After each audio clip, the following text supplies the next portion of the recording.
Hello students. तो Bayes theorem के questions हम कर रहे थे लास्ट लेक्चर में, तो उसी को मैं आगे बढ़ाता हूँ। तो हमारे पास जैसे फर्स्ट क्वेश्चन है कि a company has two plants to manufacture cars. Plant one manufactures 70% of the cars and plant two manufactures 30% of the cars. At plant I, at plant one 80% of the cars are related as of standard quality, and at plant 2 90% of the cars rated as of standard quality. A car is chosen at random and is found to be standard quality. What is the probability that it has come from the plant 1? तो हमने एक car choose करी। अब या तो वो chosen जो car है या तो प्लांट 1 से बनी होगी या प्लांट 2 से बनी होगी। तो हमारे पास सैंपल स्पेस की दो पार्टीशन बनेगी E1 और E2। E1 में लिखेंगे अ कार इज मैन्युफैक्चर्ड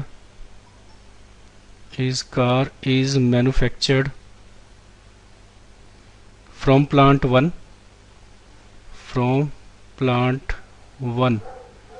और दूसरी पार्टीशन प्लांट 2। ठीक है। और ए जो कंडीशन है, कंडीशन हमारे पास क्या है, एक कार हमने जो फाइंड करी वो कैसी निकली, स्टैंडर्ड क्वालिटी की। A car is found to be of standard quality.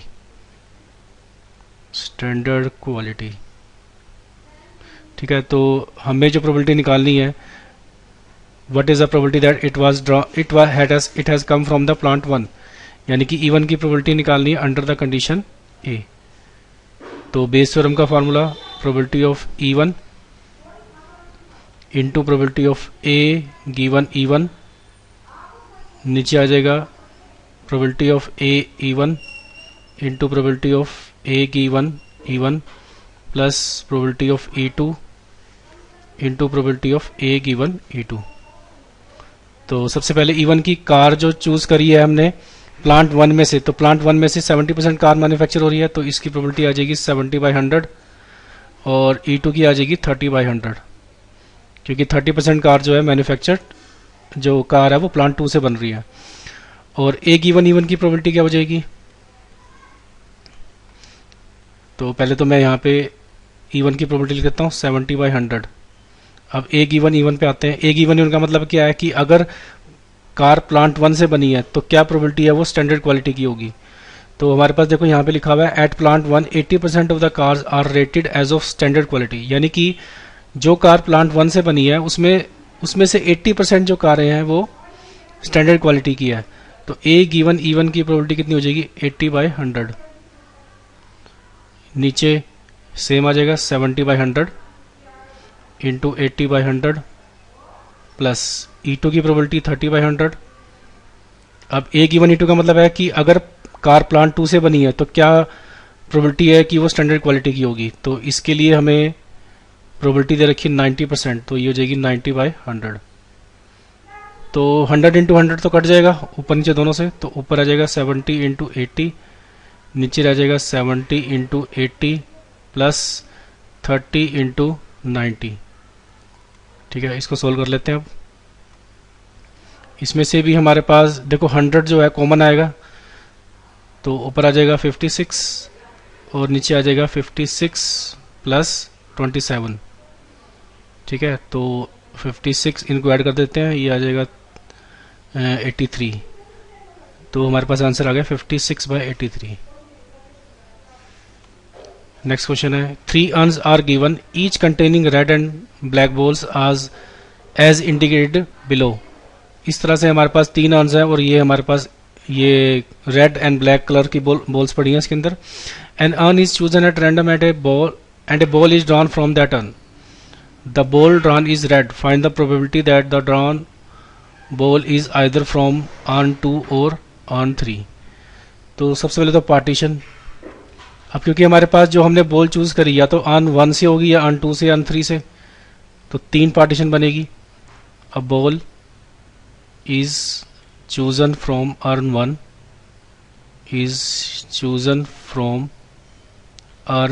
1 E2 में फ्रॉम urn 2 और E3 में फ्रॉम ऑन 3। और ए जो कंडीशन है हमारे पास, a ball drawn is red, a ball drawn is red. तो हमने प्रोबेबिलिटी जो निकालनी है, find the probability that the ball is either from urn 2 और फ्रॉम 3।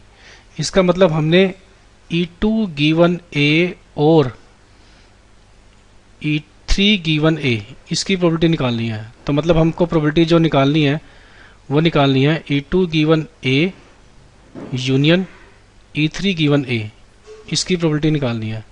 अब क्योंकि तीनों की हमारे पास तीन ही म्यूचुअली एक्सक्लूसिव इवेंट्स हैं, तो इन तीनों की प्रोबेबिलिटी का जो सम आएगा, किन तीनों की, मतलब probability of E given A plus probability of E2 given A plus probability of E3 given A, ये सम क्या आएगा, 1 के इक्वल आएगा।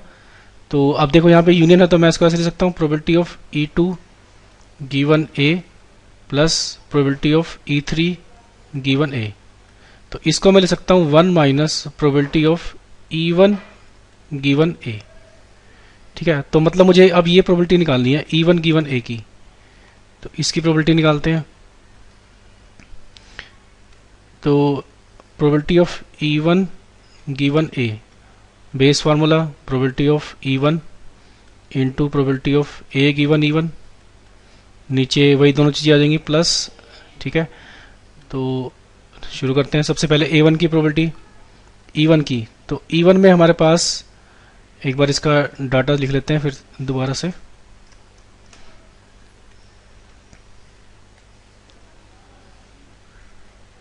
हाँ जी, तो हमारे पास देखो क्या है, ऑन 1 में हमारे पास ऑन 1, ऑन 2 और ऑन 3। 1 में हमारे पास क्या है, 6 रेड और 4 ब्लैक बॉल है। ऑन 2 में हमारे पास 2 रेड और 6 ब्लैक, और ऑन 3 में हमारे पास है 1 रेड एंड 8 ब्लैक बॉल्स। और हमने इसमें से रेड बॉल निकालने की प्रोबेबिलिटी निकालनी है। ठीक है, तो अब शुरू करते हैं। तो सबसे पहले E1 की प्रोबेबिलिटी हमारे पास, क्योंकि ऑन हमारे पास 3 ही है, तो 3 चॉइसेस हमारे पास, सबके आने के चांसेस इक्वल है, तो सबकी प्रोबेबिलिटी 1/3 होगी। तो E1 की प्रोबेबिलिटी 1/3। फिर इसके बाद probability of A given E1। A given का मतलब है कि अगर हमने ऑन 1 सेलेक्ट करा तो उसमें से रेड बॉल निकालने की प्रोबेबिलिटी क्या होगी। अब देखो ऑन 1 में हमारे पास 6 रेड है और टोटल बॉल कितनी है, 10। और नीचे सेम आएगा 1/3 इंटू 6/10 प्लस। अब यहाँ पे E2 की प्रोबेबिलिटी 1/3 और ए गिवन E2 के मतलब अगर हमने ऑन 2 सेलेक्ट किया तो उसमें से रेड बॉल निकालने की प्रोबेबिलिटी, तो ऑन 2 में रेड बॉल कितनी है, 2, और टोटल बॉल कितनी है, 8 प्लस। अब इसके अंदर फिर E3 की प्रोबेबिलिटी 1/3, ए गिवन E3 का मतलब अगर हमने ऑन 3 सेलेक्ट करा तो उसमें से रेड बॉल निकालने की प्रोबेबिलिटी, तो रेड कितनी है इसमें 1, टोटल बॉल कितनी है ऑन 3 में 9। तो इसको सोल्व कर लेते हैं। तो ये बनेगा हमारा, इसे काट देते हैं, 2/10 हो गया ऊपर, तो नीचे ये भी 2/10 हो जाएगा प्लस ये हो जाएगा 1/12 प्लस ये हो जाएगा 1/27। इसको हमें अब सिंप्लीफाई करना है। इसको तो जब इसका एलसीएम लेंगे नीचे वाले का 10, 12 और 27 का, तो ये आ जाएगा 540 और ऊपर आ जाएगा 108 प्लस ये हो जाएगा 45। ठीक है, और ये हो जाएगा प्लस का 20। तो 2/10 ऊपर आए, नीचे हमारे पास 108 173 अपॉन 540। तो इसको आगे सिंप्लीफाई करते हैं। तो इसको अगर सिंप्लीफाई करता है तो बन जाएगा 2/10 इंटू 540/173। ठीक है, और ये कट जाएगा हमारे पास, ऊपर आ जाएगा 108, नीचे आ जाएगा 173। तो प्रोबेबिलिटी जो हमको निकालनी थी, रिक्वायर्ड प्रोबेबिलिटी थी 1 minus probability of E1 given A, यानी कि 1 माइनस 108/173। तो इसको सिंप्लीफाई करेंगे, आंसर आ जाएगा 65/173। ये आंसर है। नेक्स्ट क्वेश्चन करते हैं, 2 bags A and B, 4 white and 3 black balls, और दूसरे बैग में हमारे पास 2 वाइट एंड 2 ब्लैक बॉल्स। तो बैग ए और एक बैग बी, दो बैग्स हैं हमारे पास। बैग ए में हमारे पास 4 वाइट और 3 ब्लैक बॉल्स हैं, और बैग बी में हमारे पास 2 वाइट और 2 ब्लैक बॉल्स हैं। तो हमने करा क्या है, हमने करा है कि from the bag A 2 balls are drawn at random and transfer to the bag B and a ball is then drawn from the bag B and is found to be black ball. तो हमने 2 balls हमने transfer करी है bag ए से bag B में। Transfer करने के बाद हमने क्या क्या करा, बी बैग में से बॉल निकाली। तो अगर हमने बैग ए में ट्रांसफ़र करने के बाद 2 बॉल ट्रांसफ़र करने के बाद हमने बैग बी से एक बॉल निकाली है, ठीक है, और वो एक बॉल ब्लैक बॉल आनी चाहिए, ये हमारे पास कंडीशन आ गई। और क्या प्रोबेबिलिटी है कि जो ट्रांसफर्ड बॉल हुई होगी वो एक वाइट और एक ब्लैक ट्रांसफ़र हुई होगी, ये हमको इसकी प्रोबेबिलिटी निकालनी है, ठीक है। तो जब हमने बैग बी से बॉल निकाली तो उससे पहले क्या क्या केसेस हो सकते हैं, इसमें 3 केसेस हमारे पास बन सकते हैं। दोनों की दोनों वाइट बॉल ट्रांसफ़र हो सकती है ए से बी में, दोनों की दोनों ब्लैक बॉल ट्रांसफ़र हो सकती है, या फिर एक वाइट एक ब्लैक बॉल ट्रांसफ़र हो सकती है। तो 3 म्यूचुअली एक्सक्लूसिव पार्टीशन बनेगी सैम्पल स्पेस की। तो पहला मैं लिखता हूँ 1 वाइट एंड 1 ब्लैक बॉल, ए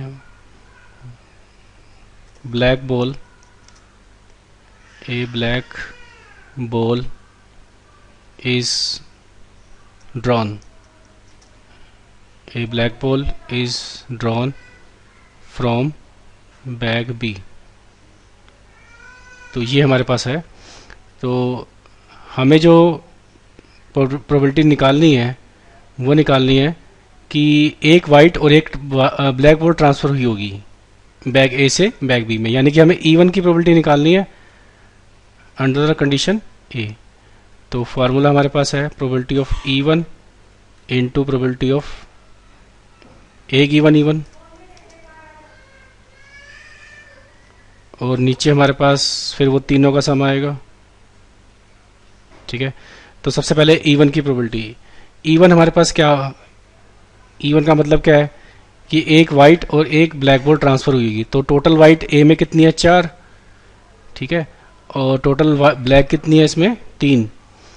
तो 4 में से मतलब हमने जो बॉल निकाली है ए बैग में से वो एक वाइट और एक ब्लैक, यानी कि 4 में से 1 इंटू ब्लैक में से 1, तो 4C1 इंटू 3C1, और टोटल 7 बॉल्स हैं, नीचे आ जाएगा 7C2। अब इस तरह से E2 पे आ जाओ।